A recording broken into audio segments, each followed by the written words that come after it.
Além da métrica de cobertura, que é uma das principais usadas na prática, que a gente viu anteriormente, tem várias outras métricas que são também muito usadas e importantes na prática, principalmente para organizações de testes. Então, uma dessas métricas é essa daqui, é defeitos escapados. Tá? Então, ela tem como objetivo identificar qual o percentual de defeitos que não está sendo pego pelos testes. Certo? Então, aí você vai saber se o seu conjunto de testes é bom ou não, dependendo desse percentual. Se muitos dos defeitos são detectados executando os testes, então é como se os testes estivessem barrando essas falhas de chegarem as falhas associadas a esses defeitos de chegarem até os usuários finais do sistema. Tá? Então, essa métrica tem essa ideia de ver o seu conjunto de testes como sendo uma barreira. E aí, ela considera que a barreira é boa, considera que o conjunto de testes é bom, se ele consegue reter um bom percentual dos defeitos totais detectados, né, antes e durante a execução de testes. Então, vamos dizer, durante a execução de testes, né, antes de soltar uma release do sistema, você detecta 90 erros. Se depois do sistema em produção, depois de alguns meses em produção, você detecta apenas 10 erros, então isso dá um percentual alto de testes, né? 90% foi retido pelo seu processo de teste da sua empresa e 10% escapou. Certo? Então isso daí seria considerado um bom percentual. Tá? Apesar de ser uma técnica muito importante, uma métrica muito importante por focar justamente no resultado que interessa, que é reduzir a quantidade de falhas que chega até o usuário, né? Ela tem o defeito de você só conseguir medir isso depois do sistema já estar em produção. Certo? Então, só depois do sistema em produção é que você vai ver se o seu conjunto de testes foi bom o suficiente. Tá? Tem tempo ainda, se ele não tiver sido bom o suficiente, de melhorar isso e evitar, reduzir o problema em novas releases do sistema. Tá? Mas um certo estrago já foi feito. Tá? Porque defeitos já chegaram ao usuário através de falhas percebidas por eles. Tá? Uma outra métrica que é bastante interessante também é essa de Duplicated Change Requests. Isso daí a gente está assumindo, né, que para toda falha observada pelo usuário, tá, ou pelo processo de teste da empresa, né, vai ser registrado num sistema de bug fix ou de bug tracking, aliás, ou um sistema de change request, basicamente são equivalentes, vai ser registrado lá que essa falha ocorreu. Tá? Para que alguém depois investigue isso e tente detectar o defeito que está causando a falha. Né? Então, essa métrica basicamente tenta avaliar se há uma grande quantidade de duplicação dessas requisições de mudanças. Porque se há duplicação de requisição de mudança, é porque a gente executou, por exemplo, testes redundantes, testes que estão identificando as mesmas falhas. Né? E isso gera o esforço duplicado de registrar essas solicitações de mudança, as CRs, CRs, né? Tem esse custo de registrar ela duplicado, tem o custo de ter executado o teste duplicado também, e pior ainda, tem o custo de o desenvolvedor ter que analisar essas duas duplicadas, né? E se forem desenvolvedores diferentes que vão analisar essas CRs duplicadas, o problema pode ser pior ainda, porque um perde um tempão investigando, né, a causa daquela falha, o outro perde também ao mesmo tempo, né, para fazer basicamente a mesma coisa. Então tem aí um desperdício no processo de testes, que foram criados testes redundantes, foram executados testes redundantes, então isso é ruim, mas também tem esse desperdício em potencial aí no processo de manutenção do sistema, que o pessoal vai perder tempo trabalhando com essas CRs duplicadas. Tá? Então, essa é a ideia também que mostra que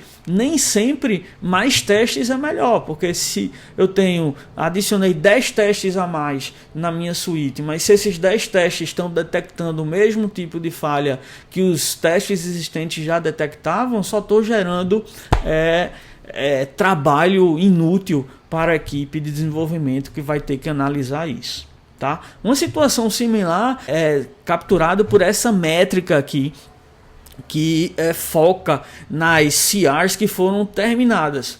Foram inicialmente analisadas e foram descartadas, ou porque a falha não existe, ou seja, o que foi registrado é uma falha aparente. Isso pode ter sido causado porque o test case, o teste está errado, ou foi criado de forma errada, ou foi implementado de forma errada, ou pode ser também um problema de execução, ou pode ser também um teste que é flake, né? Então, ou seja, foi detectada uma falha por algum usuário ou por algum testador da empresa.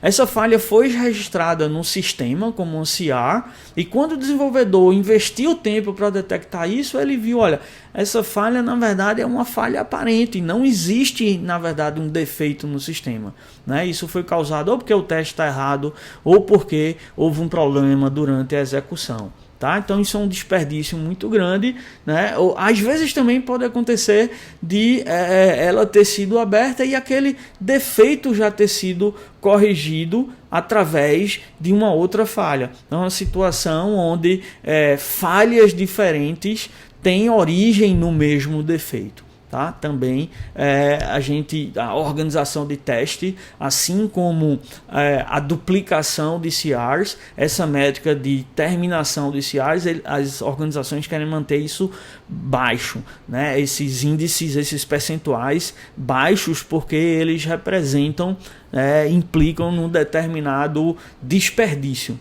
Ou seja, esse tipo de situação revela uma redundância no processo de testes, ou na suíte de testes, ou outros problemas associados ou à criação ou à própria execução do processo de teste. É um desperdício tanto no processo de teste, mas também no processo de manutenção. A métrica final que realmente interessa para as organizações de testes é o ROI, né, que é o retorno sobre o investimento. Tá? Então, basicamente, ela tenta analisar qual é o investimento todo feito em testes. Isso corresponde ao custo para criar o teste, automatizar o teste, executar esse teste, né? E também aquele desperdício que a gente falou antes, que é o desperdício de tentar corrigir um bug que ou não existe, né? Ou já foi detectado. Certo? Então, esse seria um investimento que a organização faz em teste. E o retorno da organização seria o quê? O estrago que é evitado por detectar, por reter os bugs, antes de eles chegarem, antes das falhas chegarem aos usuários, né? E também a ajuda que ele dá na redução do esforço necessário para identificar e resolver o bug. Tá? Então, ou seja, o teste ajuda não só a detectar o bug, né, e a melhorar a qualidade do sistema, mas também ajuda na produtividade do próprio processo de correção desse bug, de localização e correção desse bug. Tá? Então, no fundo, é isso daí. Se a organização investiu 100, né, nos testes, na criação dos testes, incluindo desperdício aí, e se o retorno é de 110, né, então basicamente a gente tem um retorno de 10% em cima do investimento. Tá? Lembrando que dinheiro não é tudo, então o ponto de vista ético também tem que ser observado aí, né? Então, assim, por mais que aquele bug não leve a uma falha que seja financeiramente ruim para a empresa, mas tem outros aspectos, além dos aspectos financeiros, que a gente, como desenvolvedor, tem a responsabilidade de corrigir o erro, mesmo que ele não traga esse prejuízo todo financeiro para a empresa. Tá? E um outro ponto também importante é que não está listado aí nessa equação do retorno sobre o teste, do test return aí na última equação, é que o teste ele pode também ajudar a gente a manter a qualidade do código melhor. Como? Permitindo a refatoração, porque se eu tenho um bom conjunto de testes, eu como desenvolvedor me sinto mais seguro em alterar o código, né, para melhorar a qualidade interna dele, porque eu sei que aquele meu conjunto de testes bom, ele vai me dar uma confiança maior de que as minhas modificações não estão alterando o comportamento do sistema.